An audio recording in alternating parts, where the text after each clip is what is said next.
ไว้เตียนวันตึงละมึงทุไรขนาดนี้จำเวียงจังว่าที่ไหนเมียเท่านานี่รังว่าขันมาอยู่เลี้ยมอเท้านาตรงกลางนาปางเสาองค์เปียงเงอจึงเฮยยิบจีเนอป้าป้าตลามักกลางตัวตุนเจ้าป้าไปนอนจังว่าอย่าเท่าวันตันมึงก็ไล่เขาเจ้ด้วยที่มึงเจอก็จะนางเฉลายอ้อเท่าตัวมึงคนวางที่มันน้ำเบิกเลืองน่าหรือ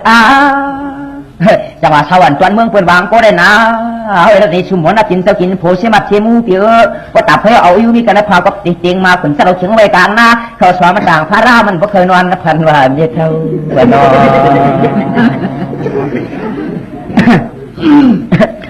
จังหวะนี้ยิงวางก็จะเป็นบ้านมีกลางไก่พวกมีหมูน้ำมีมันเคยคันตัวบ้านแบบเป็นเหี่ยวนะเวลาในนางนอคำนอก็ต้องเจ้าหลาพี่มีเงี้ยเจ้าน้อยมีตั้งขายพวกสิ่งถูกกองผูกสิ่งมาซ้อมก่อนซ้อมอ้อมปอมสีชาวะพอถึงพักหมีพักกาดสนาตาใครเป็นถึงมากกว่าตาขยันพักหมีไหมตาขยันพักกาดไหมตาขยันอิ่มขี้มันหมักพักหมีมาดอกนี้ไหมได้มีตั้งขายห่มโจลาลากวางขลองเจ้าหวยอุกธาเจ้าหุ่นจะจองพิโคกำหงไซขาดความส่วนฮัลโหล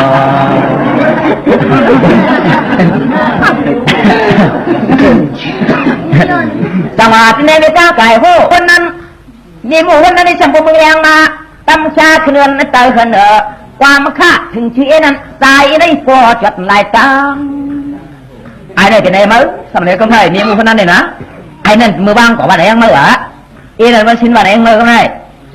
เนี่ยมีหมู่คนนั้นก็ไม่ความเปลี่ยนความมันความเปลี่ยนความเปลี่ยนความมันมีมาคือขั้นเจียงพวกเจียงเยากันเฮือนกลางเฮือนไอ้เกี่ยมังอามูกันโอ้แต่ว่านี่มาเคยขั้นตัวบ้านว่าเขาจะมีการตายหัวนอนไม่เท่านอนี่มาว่างั้นนี่มาเคยขั้นตัวบ้านนี่มาเคยขั้นตัวนี้มันจะแก่นซานมานะ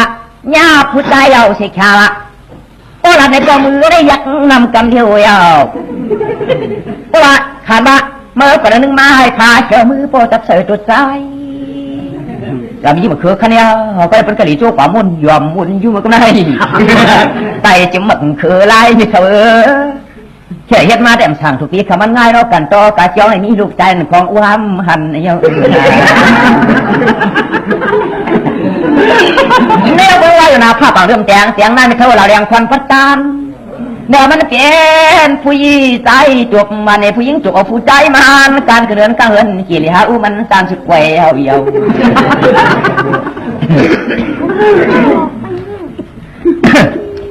สังวากีงาตาคนหนึ่งนั้นสมัยเมื่อกี้ถามก็ยิงฉีก็ตาก็หนึ่งได้ใครรับกว่าวันนะยิงถามก็นอยิงฉีก็มันก็มีหัวบันเดียงเหรอหัวบันเดียงนี่ยาวกว่าไม่เท่านอยิงหาก็มีหวยนะสามีหัวก็ได้ใครรับในยิงหัวก็มชอบในเช่นหวยน้ำตาลที่ต้องเสียชาตามผู้เราตังอันยาว่าเมื่อตัวเลี้ยงแล้วสับมันขึ้นขาแยมนาคำโพจินพิจับมาขาไปหมด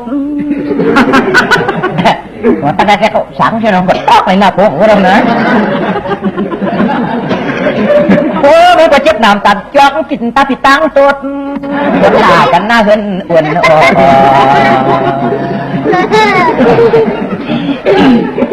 ก็เลยยกเงียบเมทัลวันมันยาจวนเหี่ยวซ้อนสุกถอยเปิ่นตัวเด็กขุดจอมจะมียิงเจ็ดปอนไปเสานอมียิงเปียดก็ยิงเปียดก็ได้ปนไหนได้ยิงก็ได้แขนดำตาเดียวเขียกนอกผ้าขึ้นมาปนแค่นอว่าชินต่างกลุ่มไปทำเสียยันหลวงขวางกลางเฮินจอดแขกก็มาหลวงก็ได้พี่น้องเสียงกระห้าโป้นะว่าสมมตินำตะมัดตะมันเฮ้ยกำตั้นปลุกว้าเรียนลงไหวไม่เท่านอวันน่ะพอถึงแนวเสียช่องเสียชาวการขึ้นเฮินมาเนาะกินกดกุกเขาละขึ้นมาแล้วก็ได้ใครก็ตั้งเราบริเหตุวนตัวบริเหตุคนลังนามันหัวจังเตียนตายยังมีฝ่าดันนำนี้จานติดตัวเยอะ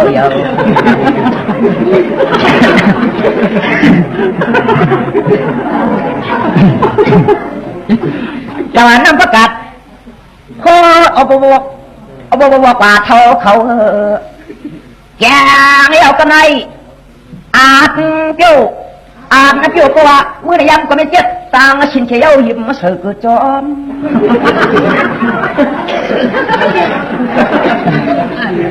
จังหวะก็ได้ขี้มุกใหญ่ปั๊มอย่างวันอาทิตย์เงินจับว่ามาไก่อมฟอมกินข้าวข้อก็ยอกานำที่นั่งตัวนอ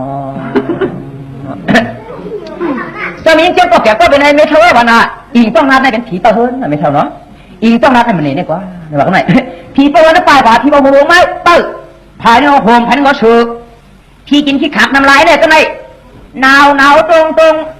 ปลี่ยนโยกาขึ้นมาก่อนตองแกนขึ้นมาเกาหนาวก็มาโหขึ้นก็โหไข่กลัวมันบุยก็โดนนิ้วตองปากเข้ามาก็เลยเนี้ยมัน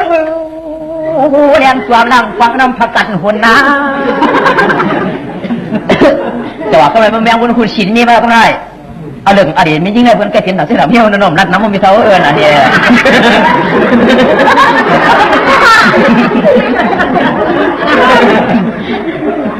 ก็เห็นยังว่ากว่าจอมเฉยชินเขาไม่ยังยาวขึ้นกว่ายันเขาให้โมพักก่อนลาปลากินเขาก็ตัวผูกคนวันน่ะขี่มาแล้วก็เยี่ยมวัวกันผูกสำกินกำพุดกำยันก็ทางจะแค้นผานี่ขี่พวกเขียวยาว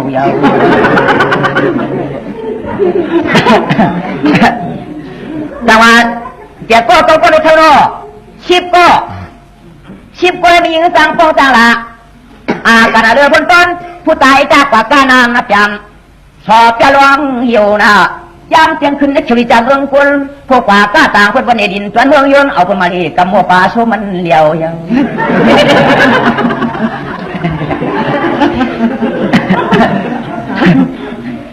แต่ว่าก็ในนามีชีวิตก็ในมีเท่าวันโพปากก้าก็ในโพปากก้าที่เจ้าเสียขาวกว่าก้ามอ่องวันนี้เชื่ออ่อง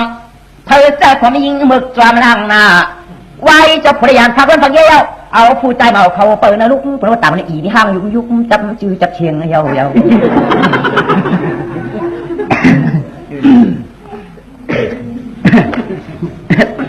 จังหวะที่ในเจ้าหน้าบิงเชียนในคาราสาก็ได้หนึ่งโปลูกวันกว่าเท่าจะได้ไปเชียงนายรวยเอาไว้ไว้นาเต็ม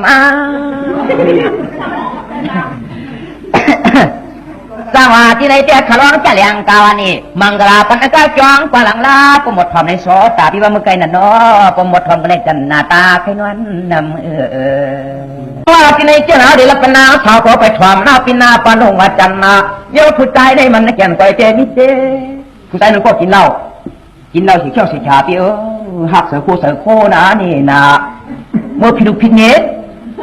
ทีนี้ก็ไม่นะไปเอาใครทอเจ๊ปองนาเฮือนหวนกันยาวจ่อผู้ชายสองก็ไปสุยาวนะดิ้งลำนาพี่ขอคนมองวันวันเลียนนี่ก็ว่ากินน้ำกันในทางที่แค้นหนึ่งฉันยอมยาวจ่อผู้ชายถามก็ผู้ใจจะลองเอาไพ่จอกาเอาปีหูกำลองเขียนไปแยวหน้าโคลองโคลเรียงกำลองกว่าไปหมดจอก็ในผู้ใจสี่ก็ในเปีย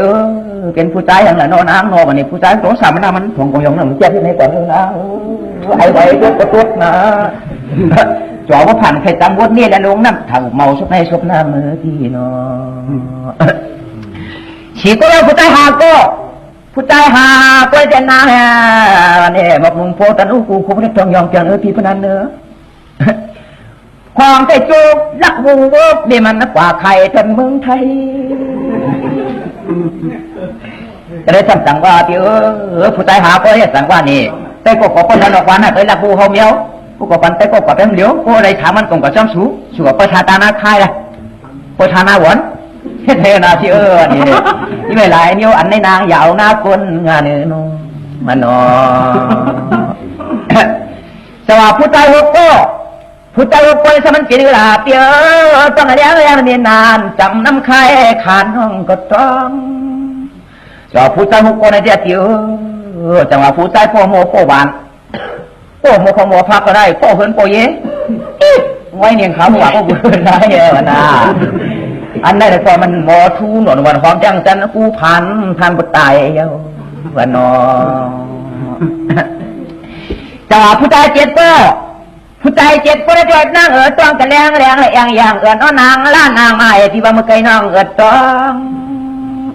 จงมือดิซักอะไรเพื่อนไหนคนใจเจ็ดก็ได้นะมือดิซักอะไรแล้วสูงมือสมองเนี่ยเท่าแต่หักสุดที่เทว่าน่ะเปื่อนมือตอมยาวกำไรเพื่อนไหนเป็นนอนนั่งนอนอิ่มมือเพื่อนนั่นนี่หรือเพื่อนขึ้นมาก่อนนอนมันเลี้ยงไว้นอนมันเชียงเลี้ยงนั่งแกมตังเลี้ยงไว้จ้องห้องแต่มือขวาแท้ที่อาทยืนน้ำตันซุ้มเนื้ออ่องล่องนาซุ้มกับอ่องมองสูงคนงาน ก็ผู้ตายแก่ก็เกิดนาผู้ตายก็อุ้มมาเป็นผู้หญิงเที่ยงต่างนี่กงตัวเมืองยานมังเป็ดไม่ได้มาจานนางเต่าสุดต้องสองเงินทองก็มีเจี๊ยบปากมาหลับไฟกันเป็นอะไรบ้างนึกว่าวัวของหลวงมันต้องมีผู้ตายเปียกนักเขายังเหตุมันไม่เคยทุรีแบบจ้าผู้ตายเก่าก็ผู้ใจเก่าก็เรียกว่ามึงไก่เอาดาบควายมาโน่นนผู้ใจใจไทยเลี้ยอุบินุกินูในรักที่เนื้อจ้องจังหวะผู้ใจชิโป้ในใจเป็นผู้ใจช่างอาเปียวผู้ใจชิโป้ในน้อยวันน่ะผู้ใจชิโป้ในช้ำมันเปลี่ยนเชื่อแล้วนอนนอนนี่ในแซมผู้กระดิ่งกันแล้วนางนี่พวกกินเหล้ากินยากินเนื้อเสียงเสียงเปิดที่ไพ่เกี่ยวกับมาทานพวกโหยุยบุกวิถ้าเปิดถ้าเมาเราก็ต่ออุ่นเมืองเจือก็ไปสมกว่าพิษไอหมอมาก็ทองไอกับกรรมาก็ตำไอทุนก็ไปวันมาคนไอออกไอชาวไอนอหนุ่มคำความสองย่อพักพันปืนออกมาฟ้องในตุกทองตาก็เขียวเยาจังหวะผู้ใจชีเด็ดในเตียนนาในก็จะทำแข่งกับหนึ่งกวนก็ยองเตียงวันแข่งเอาคนเดียวกูได้มึงยาในชีวิตเราไม่เท่าเนาะผู้ใจชีวิตในจมือซาใครกันเท่าวางกันมันก็ได้เนื้อหนาเนี่ยผู้ใจชีวิตในมือที่แก้ใครกันเนี่ยเสียงแห้งหอมเนี่ยแห้งหอมจากเสียงหอมเปียงหอมก็ไม่ได้เห็นนะปล่อยกีฬากีได้พอมังกลากันเอานาลูกชิงท่าและลูกนายหมงนั่นโฟมกันฟูก็ไม่เอาตาเขาก็หน่อยอุปดักมาเนาะเขาโอราน้องสีช่องสีขาวน้ำโน่มันในปล่อยออกมังกลาวันน่ะนี่จะแถมอะไรกันมาตามนี่สีช่องสีขาววันนี้กว่าก็มันก็ขึ้นเป้าขึ้นเป้ามันมีเท้าก็คานี่สวรรค์หน่อยความตอนกันผู้ใจนี่อินกันเมืองห่างคุณก็ว่าไปเมื่อกว่าเจ้าจังหวะเนี่ยปักบอกโบกันไอ้ลูกแก่เอ็นนางหมุนกันเลี้ยงปังสังวังลูกยิงตึงวันหวยดับดีลูกกวันเดลูกนางเพียวมีลูกกินเขาเอ็นนางลูกหนุ่มความปานความเทียบวันนี้เหนียวพงสัมพุอีกครั้งลูกรอให้นอนนอถึงคอถึง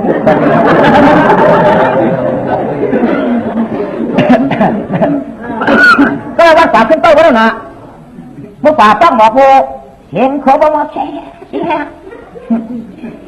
ผมโหเมียยังจอมมาเปิดเหตุนั้นปีหนึ่งของเปิ้นพวกอื่นลงมาก็ปีหนึ่งมีหลวงพ่อไปเท่า2 ปี 2 ก็2 ปีไปถึงไปพร้อมก็แม่ก็อิ่มทนลานางกันเห็นนักการกว่าตีละวันกว่ากท้าก็น่ากว่าป้องพระกุฎป้องปมยาตอนพระคาก็เหมือนจะเอาว่าขึ้นลาหมดจะปั๊มหูนาจังหวะก็ไม่เจ็บกว่าก็ท่าก็น่ากว่าลาวนะกว่าจะนำมาเปลี่ยนไปจำลำชา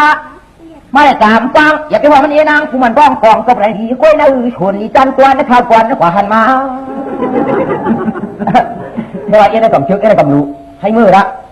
มือไรให้มือมาได้มือเอ็นนะไม่เหรอที่เขานอนน่ะตายหัวยาวก็นั่นในบ้ามาเลยลูกตายอย่างเงี้ยก็ได้ยินเงี้ยวางแต่ไปจำช้ำมาเลยลูกจริงลูกจันป้าปั่นใจนี่เจหลังป้าปั่นใจนี่เจหลัง